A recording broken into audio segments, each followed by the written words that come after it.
Today, the McCutcheon case came down. The Supreme Court said, yes, Sean McCutcheon, you can buy as many politicians as you want. And I'm looking around and I'm seeing, there's a fair number of politicians who have actually said, yeah, let's amend the Constitution, but let's carve out an exemption for, my favorite group, a union or we had on this program last week the group that Ralph Nader started. What's the name of it? I'm forgetting. In any case, we had them on, and they were like, well, let's let nonprofit corporations still have rights as persons. And I'm like, you'll actually have more power if no corporation has rights of persons, because nonprofits and unions are membership organizations, and they can speak to their members, whereas corporations are not.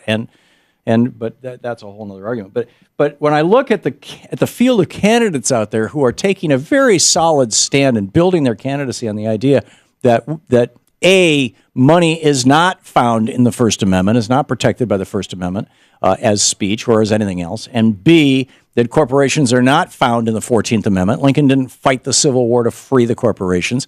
The 14th Amendment is clearly and unambiguously there to provide equal protection under the law to the slaves, to former slaves, is Marianne Williamson. Marianne Williamson is one of the few candidates in this country who is taking this kind of a position, and she is running for Henry Waxman's seat. He is retiring in California. It is the 33rd District of California, roughly Los Angeles area. Marianne Williamson is the author of 10 books, lecturer, thought leader, Marianne.com, MarianneForCongress.com, her websites. And Marianne, welcome back to the program. Oh, thank you so much, Tom. Thank you for having me. It is great to have you on. First and foremost, I'm curious your thoughts on McCutcheon. Well, I think it's a dark day for American democracy. This is like NAFTA on steroids, right? I mean, Citizens United on steroids. And it's just like a nail in the coffin, another one. I mean, it's amazing. Somebody could spend up to over $5 million giving to PACs, giving to political parties. The only good I can see is that I think it's an awakener. I think that there was a rumble about Citizens United, but with this one, I know because I've been, as you said, waging a campaign where, to me, this is the message I've been given, that the money in politics is the cancer underlying, the issue underlying all other issues. It's the cancer eating our democracy, the nefarious effects of Citizens United. But I think the McCutcheon case and this decision takes it so far that it's obvious to anyone that the de-democratization of the United States of America, it's the goal here. This is what's going on here, right in front of us. Turn us into an oligarchy, basically. Absolutely, and we repudiated an aristocracy 200 years ago, and we're going to have to repudiate it again.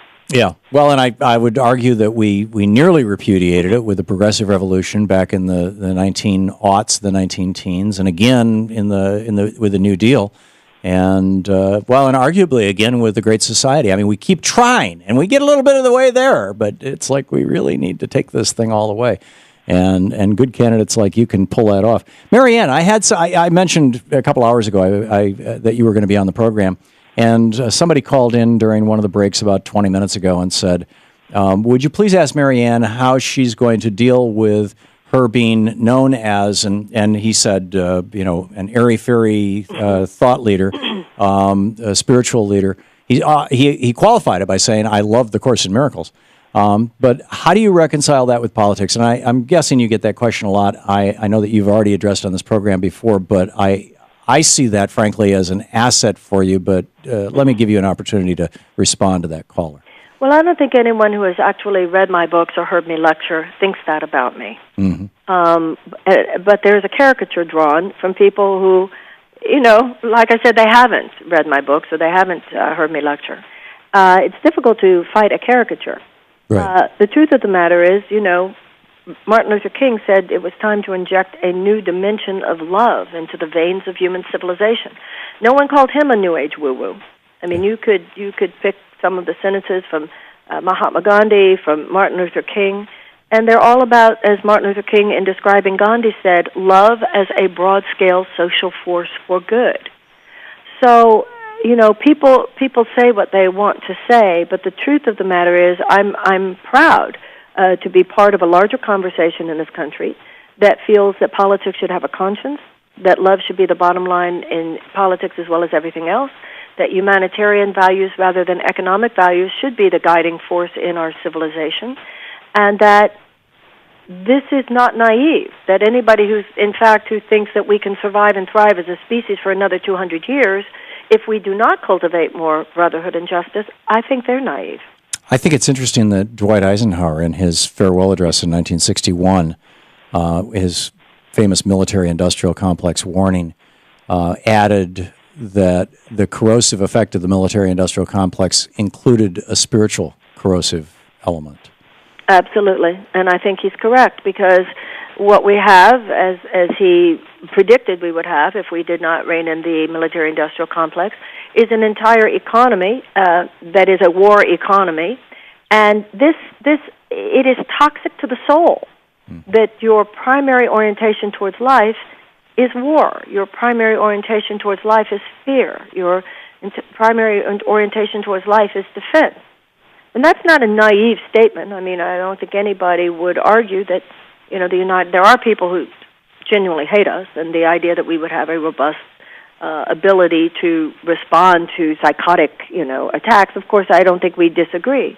But what we have formed is an entire emotional and psychological constellation of attitudes that have to do with how to attack and how to defend, rather than a proactive cultivation of brotherhood and justice and peace. Yeah. We're talking with Marianne Williamson. She is running for Henry Waxman's old seat in the 33rd District of California. The author of 10 books, lecturer and thought leader, Marianne.com and MarianneForCongress.com, perhaps more importantly, and one of the most outspoken candidates in the country for getting money out of politics. And I think that this is I've always thought that your candidacy was important and consequential. And this issue, I think, is the most important and consequential issue today. And because, as you correctly point out, it underlies everything else. It's the original cancer, and I'm so glad to see that you're running. How's it going, Marianne? Well, it's going very well.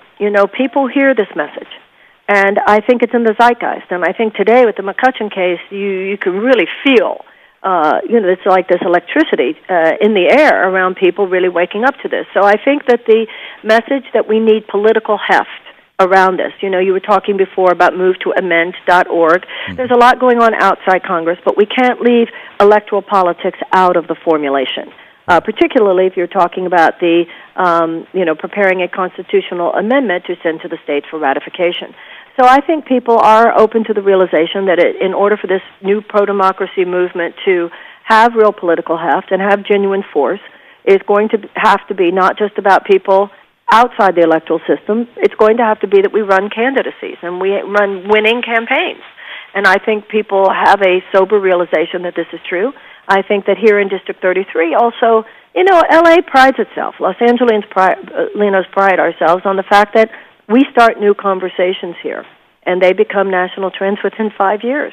And we need a new conversation in order to have a new America. It needs to start at that ground zero of realizing the de-democratization that is occurring because of the undue influence of money. And California can lay down the gauntlet. We can lay down the gauntlet with this race, that people all over the country would know that LA actually sent an independent voice to Congress expressly on this issue of getting the money out of politics. And I think it would create a space around the country to inspire and motivate more candidates, because that's what we're going to need, Tom, obviously. It's not just one person in Congress. This is a whole huge movement. I feel that there is a real chance that District 33 of California will say, yeah, let's do this. Because if not our generation, then who? If not when?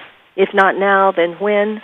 And I think many people see this particular election as an opportunity to do that. And for those people who might want to go to MarianneForCongress.com .com and pitch in or help out or whether they're in the 33rd district or not, let's explain the process. California has a top 2 primary system. Can you tell us how that works and when it's happening?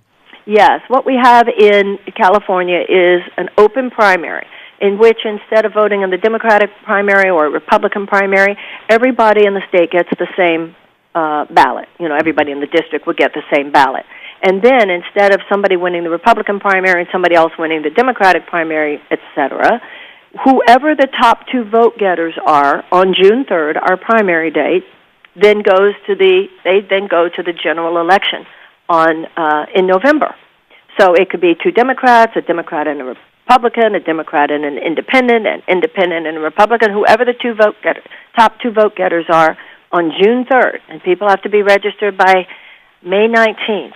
So it's a big deal. And any support that anyone feels like sending our way is deeply appreciated, and I think will be well used, because we'll do everything possible to slam this election and win the primary. Yeah, and this is a system actually that favors, or that doesn't disfavor independent candidates like most others do. And you, like Bernie Sanders, are running as an independent. Absolutely, like Bernie Sanders, and if I win, I will be in the House like independent in the House like Bernie Sanders is in the Senate. And may you carry on his tradition. Marianne Williamson, MarianneForCongress.com is the website. Thank you, Marianne. Thank you so much. Keep up the great work. I am so pleased that you are doing this. God bless so you. pleased. I'm so grateful to you. Thank you, Marianne. We'll be back.